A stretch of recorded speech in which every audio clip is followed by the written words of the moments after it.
السلام علیکم ورحمۃ اللہ وبرکاتہ۔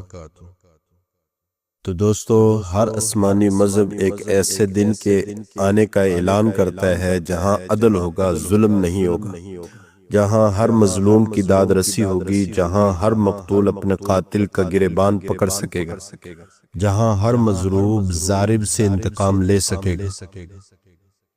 ہاں، ہر انسان اپنی زندگی کا کچا چٹھا دیکھ لے گا، جہاں اپنی زندگی کا حساب دینے کے لیے فرعون اور قارون بھی آئیں گے، اور حضرت موسیٰ اور حضرت ہارون بھی تشریف لائیں گے۔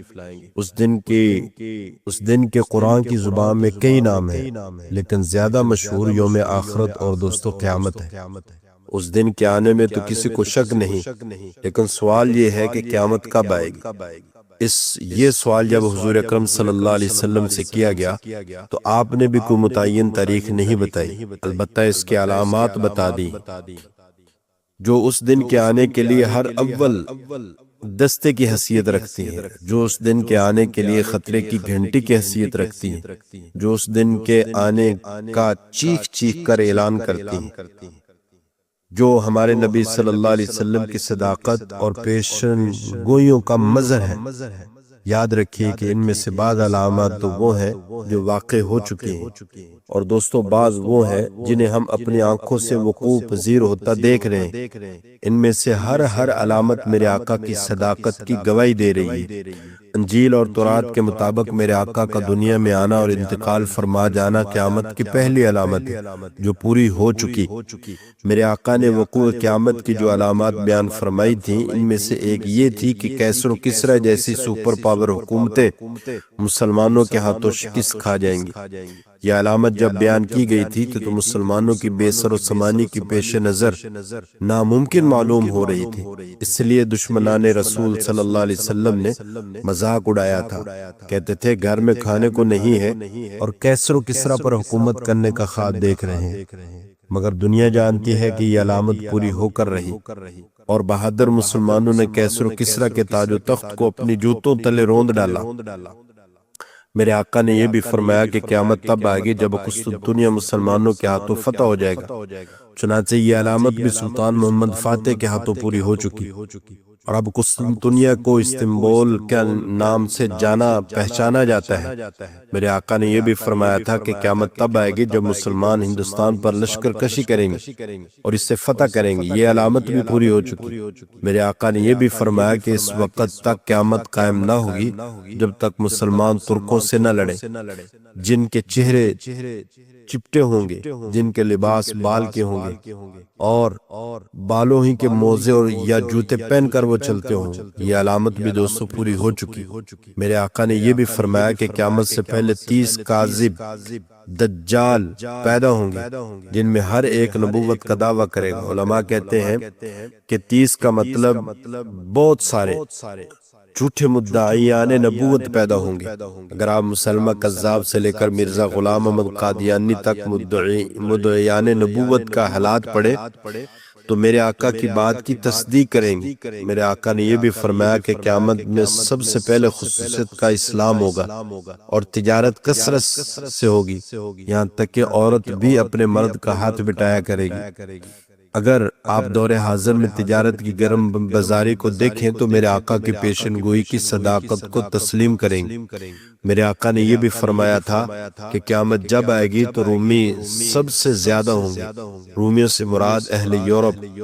آج اہل یورپ کی کثرت کا یہ عالم ہے کہ ان کے وجود اس وقت دنیا کا کوئی گوشہ خالی نہیں، اور ان کی طاقت کا دنیا کی کوئی قوم مقابلہ نہیں کر سکتی۔ یہ پیشن گوئی دوستو آج سے 1413 سال پہلے کی گئی ہے، اور آج اس کی صداقت آفتاب کی طرح روشن ہے۔ میرے آقا نے یہ بھی فرمایا تھا کہ قیامت اس وقت تک نہ آئے گی جب تک حجاز میں ایک ایسی آگ نہ نکلے جس کی روشنی بصرہ کے اونٹوں کی گردنوں کو روشن نہ کر دے۔ علماء فرماتے کہ یہ علامت بھی پوری ہو چکی۔ میرے آقا نے یہ بھی فرمایا کہ زمین اپنے چھپے ہوئے خزانوں کو زہر کر دے گی، اور میں اور آپ سب جانتے ہیں کہ تیل کے کنویں اور ہر قسم کی معدنیات کی دریافت کی شکل میں یہ پیشن گوئی بھی پوری ہو چکی۔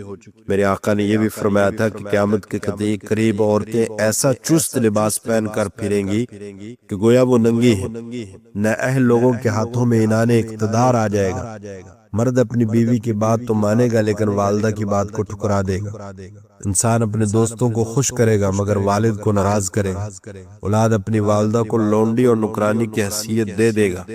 ہر سمت قتل و غارت گری ہوگی، بے حیائی اور فحاشی عام ہو جائے گی، رقص و سرور کی محفلیں قائم کی جائیں گی۔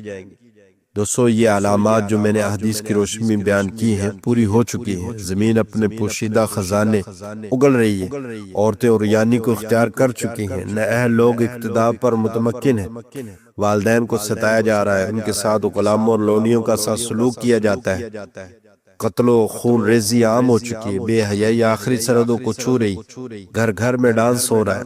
اب تو قیامت کے آخری علامات کا انتظار ہے، جس کے مطابق اہل حبشہ مکہ پر چڑھائی کر دے گی اور بیت اللہ شریف کو نقصان پہنچائیں گے، جس کے فوراً بعد سور پھونک دیا جائے گا اور حشر بپا ہو جائے گا۔ ایک ناقابل بیان زلزلہ ہوگا، بزم ہستی کو بساط کو لپیٹ دی جائے گا اور زمین و آسمان کو بدل دیا جائے گا۔ پھر انسان ہوگا اور اس کا اعمال نامہ ہوگا۔